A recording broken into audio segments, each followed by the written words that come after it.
寶駿今季4歲由無偉傑馬房評分由50以上調至61，上仗於跑馬地4班1200米草地跑入一直第4後，今仗續於同程出戰，續配梁家俊負135磅出戰。該區於7檔出閘起步後，順利於內欄領前位置，以偏快步速進入最後400米仍保持領先。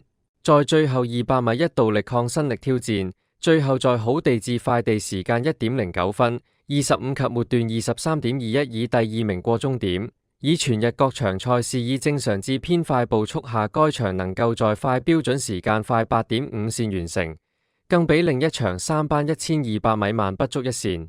這情況下，此區在領放跑法下已有如此表現，甚為出色。關於此區賽後需抽取樣本檢驗。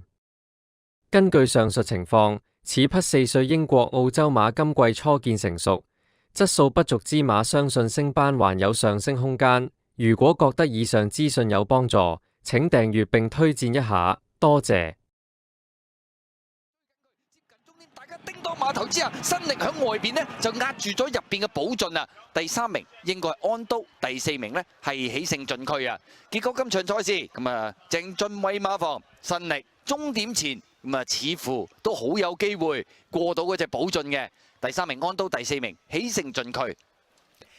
結果頭場賽事睇下咪外邊7號過咗啦，呢隻新力匆匆再戰啊，咁啊贏馬。